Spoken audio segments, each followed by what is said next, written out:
In this week's video, I will be talking about my first impressions of the Sony 16-35 PZ-f4, with the PZ standing for power zoom. The lens came out last summer, making it a pretty new release from Sony.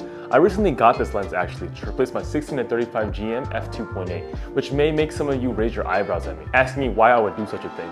But I have my reasons, and I'll definitely explain them in this video. First, I'll go over some of the positive and negative things I've noticed over the short period of time I had with this lens. There were three big selling points of this lens for me: the weight, the internal zoom, and the image quality. Starting off with the weight. When we think of zoom lenses, we often think of these big, bulky, long lenses that take up a lot of space in your bag, or just very tiring to carry around.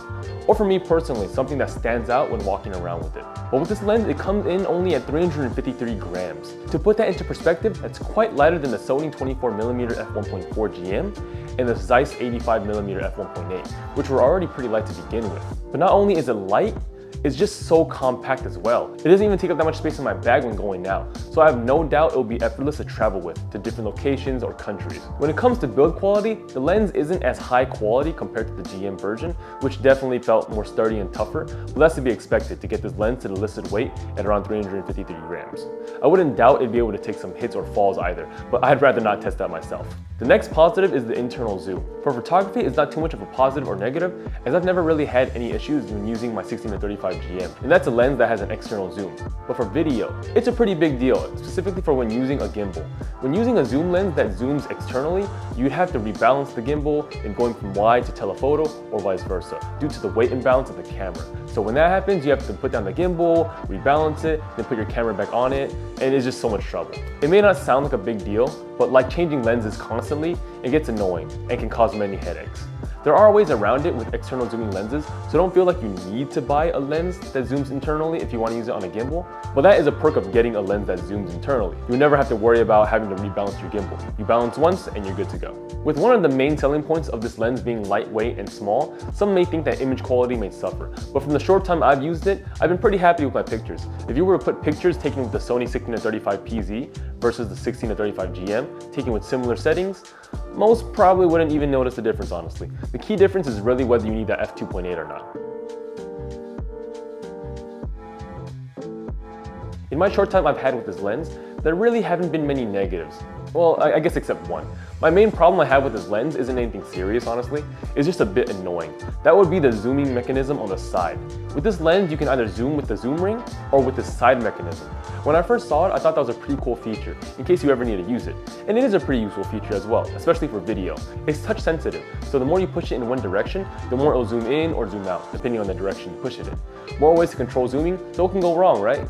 Well, let's just say that became a bit of an annoyance for me with this lens. It's pretty easy to hit this when handling this lens, that I find myself zooming in or out accidentally. Then I have to readjust the lens and go back to the focal length I was originally at, and it just causes a bunch of headaches sometimes. Again, this isn't really a big deal, but when walking around with this lens and having this happen 6 or 8 times throughout the walk, it can be quite an annoying thing. So just an update regarding this side regarding this side mechanism of this lens that I just talked about in the most recent section. What I had thought was the issue with this lens being this side mechanism right here actually isn't the problem from what I found out during some recent photo walks. It's actually this very sensitive zoom ring right here that's the issue. It's very sensitive, so as I mentioned before, if you even slightly touch it, left or right, it zooms in or out, and that's a big annoyance with me. And also, another problem is when you try to vlog with this lens, as it is one of the major positives of it being such a lightweight lens and also a wide angle lens. The problem is if you try to hold it like this while you film yourself, what you'll see is you'll accidentally touch it like here, and that zooms in or out, and that kind of just brings annoyances. So that's a little update. It's not this mechanism right here, it's actually just a zoom ring. Anyways, back to the video. So why did I choose the 16-35 PZ over the 16-35 GM? It simply came down to this. I wanted to travel lighter, and I really didn't need the f2.8. As mentioned earlier, this lens weighs 353 grams. 353 grams. That is so light. And you may not ever really appreciate that until you actually carry this around on a walk or in your bag. It's ridiculous how light this lens is, and for the quality it gives you, there really is no sacrifice except for it being f4 and not f2.8. Which brings me to my next point. For how I use the 16-35 GM, I never really found myself using the f2.8 much. I'd only ever use the 16-35 GM at f2.8 when indoors or when doing street photography at night, which already had the very small Zeiss 35mm f2.8 as well as Sony 24mm 1.4, so that was already covered. The majority of my time spent using the 16-35 GM was when doing long exposures on the street or getting shots of buildings and architecture. Whatever the case was, probably only 5 or 10% of my time with the lens was actually using f2.8, so why not save the money and get a lighter lens? It was really a no-brainer for me. Now maybe in the future, I'll end up needing the f2.8. You never know. But for now, I don't really need the f2.8. So what's the point of dragging the heavy lens with me everywhere? Since this is my first impressions, I definitely don't know all the ins and outs of this lens. So after a year or so, after I can get a better idea of what this lens is fully capable of, I'll make a follow-up review.